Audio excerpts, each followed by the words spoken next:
if you don't like one film and 2 or 3 minutes, there's going to be something else, and I think that's really what's nice about the smorgasbord that's in front of us. Any particular thoughts about how long do we have for the Q&A, by the way? 20 minutes. Okay, great. Anything rise to the surface for you? Thank you. They were really beautiful. I was struck by how out of shape I feel watching people with challenges climbing the Tetons and so on. I got dizzy watching that again. Yes, yes. me too. Yeah. I was glad I wasn't there. I had a question about, I think it was Marina, the girl who... Marina, yeah. What? Marina's Ocean, right? That was very mysterious. Like, what happened? Ravi, do you know any details? Yeah. No. Yeah. I don't have any details about that either. That was sort of the cryptic dedication there at the ending. I guess that's the beauty and the mystery of the short films. Yeah. You know, I don't know. Interesting. Did you sense any contrast between Marina's character and then the other character at the second Jacques? Yes. Right. Yeah. Anything rise to the surface strike you about the differences between those two, or the similarities? Yeah, there was definitely a family class. It seemed like the second girl had support and love around her. I couldn't tell what was you couldn't going quite on tell with Marina. With Marina, yeah. With Marina, and you know, I thought it was interesting about the Marina's story, or Marina's Ocean, the story told within that. As I kind of put it in context with, you know, thousands of other films that I've seen, that could have been any younger sister. Didn't necessarily have to be somebody who had Down syndrome, right? You could have those same sort of reactions with any sibling. And that it was very interesting, though, and very telling at the very end. Marina's sitting out there at the ocean, and she's, you know, the guy is like, hey, come on in. And she's grinning. She's got sort of this knowing look on her face as she kind of makes her station there, right? Makes her mark, and she was happy, I think, just to see the expanse of it all. Yeah. Is what I took home, and with Jacques, I thought it was really great. You know, normally in a lot of films, you see the disabled person have an epiphany because of the able-bodied savior that sort of comes in, right? And it flipped that script a little bit. It was the non-disabled person kind of, because you're wondering when the film starts, what's going on here? Why is she upset? And then very clear, you know, it sort of foreshadows, right? It foreshadows what's happening. And I like the way it played with those conventions. Yeah. Interesting to see them too, sort of. I like that. Together, almost together, you know, on the same side. Thank you. Thanks. Other things about the... I want to answer your question. Yeah. I work for the Brazilian consulate, and I know some people that knows the actress. She died in a car accident with her mother right after the film. So yeah, it's a very tragic story, but her work is there to be seen and remembered. Yeah. Okay. Yeah. Thank you for that bit of intel. Yeah. Yeah. Other thoughts, questions? Hi. Thank you. You know, there's always talk about how the word inspiration is thrown around a lot, and you know, I know that's something. Some like it, some don't. Some and it always occurs to me. It's, you know, we don't want people to be inspired by somebody just getting out of bed and going to work every day if they have a disability. That's not inspiring. It's the fact that they're doing something that you'd be inspired by if it was someone without a disability doing it, like climbing the Tetons. Yeah, that's an impressive achievement. Yeah. Period. Yeah. So, you know, I always hear it thrown around in these types of films, you know, the ones with the sports and all of that, and I think that's just a really good demonstration of that we're not inspired by the first film, you know, the guy with the vision loss who, you know, is going about his day. We're inspired, you know, it's a warm, touching film, but the other ones, they're doing something that is a huge achievement for anyone, and just watching that, my ankles, I'm thinking, I wouldn't be able, I'd twist my ankle on that first rock, and this guy's, you know, lining up his crutches along there. So yeah, I said I wasn't joking. I got vertigo watching that thing. I did too. I had to turn away. And go, you know, sort of anchoring myself there in the chair.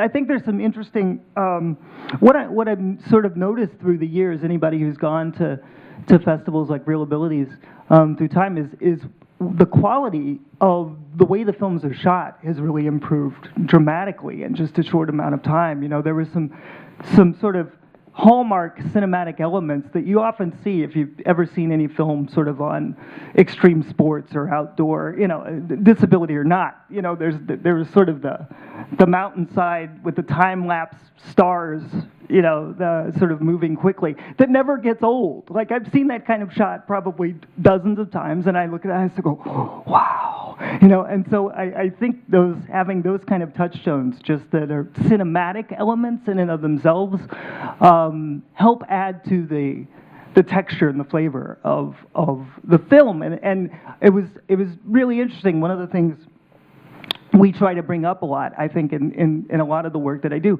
is that disabled people are masters at adaptation and improvisation. You know, that's a skill set that's really important to have. That's very useful in today's fast-moving world. And that's something that you could see that the guides in that film were sort of blown away at how quickly the participants caught on. But if you've been your whole life or for the last 10 years figuring out how to maneuver a world that wasn't built with you in mind, rock climbing, maybe it's not that difficult. You know, you've developed that skill set just in your everyday life. Yeah. I just want to say also I was really impressed with the film Still Running, which was so beautiful, the decathlon. Yeah, talk about another one that really uses film, and the art of film, in order to tell that story. Yeah, and the idea, just the concept that there was no before and after for him. Yeah, that he's still on the same path. He was just completely on the same path, and I thought that was just a really profound, just eye-opening way of thinking about, you know, just the way the film was constructed was very kind of, you know, I don't know, it was very artful and beautiful, and the thoughts that he had and the way that he expressed them were very eye-opening, I think, to his situation and who he was before and who he is now, and how it was all on a continuum and there really was no difference. Yeah, he just kept going. You know, he just kept going, and I think that's something that happens very commonly with folks who become disabled, you know, rather than those who might be born disabled. But it's not something we often see. You know, people a lot of times don't get, you know, there is that period of adjustment. Like in the last bookstore, you know, the guy said, yeah, it took me 10 years, but I'm fine there now. And I think that often when you have sort of a film or a story that involves a disabled protagonist told from a non-disabled person's perspective, a lot of those nuances that can be missed. You know, what's really, really nice about The Last Bookstore, I think, the final film, is it's ostensibly about a character. It's about kind of a quirky guy, right? An interesting guy who had this crazy idea and followed it. You know, and it takes you on that journey, and so disability becomes a part of the fabric of that film because that's a part of the guy. But you know, at the end of the day, it's about that bookstore. It's about that love of books. It's about that common thing that I think is going to draw the audience into it, yet give you a glimpse into something that might not be as well known. Yeah. Thank you. After being a general pediatrician for about 50 years, and a little closer to the mic, thanks. I was a pediatrician for about 50 years, and I think this is a wonderful group of film to show almost any age person who would benefit by how to approach and be with people who are having a problem, of any of these problems, any of the problems that you showed. I think was done. I was just glued to every picture, every shot. I did have one question of the woman who was pregnant. Yes. and her husband, I'm not so sure. Partner, husband. I don't know what he was, and I don't know what role he played, because we really didn't get to see him much. Was there anything going on with her pregnancy that led her to want to be helpful? I was trying to figure out why she was helping. Was it just her? I think it's not told, and I think it's not told on purpose. I think it's this is my guess. I don't know. I haven't spoken with the filmmaker, but I think it's ambiguous on purpose, because what happens with a canvas like that is any of us can put our own story to it. We watch the film, it's left wide open, and we can make our guesses. We can fill in the gaps however we saw it. My sense, and I'm not quite sure, but my sense was that she somehow found out through diagnosis or whatever it might be that her child's going to have Down syndrome, had not yet told her partner, and then just had this sort of coincidental meeting at the corner market, at the little grocery store, that led to everything else. I think the scene in the middle of the film where you see the man sort of standing at the window is crying is when she revealed to him the diagnosis, was my sense, but I don't know. That was my take on it.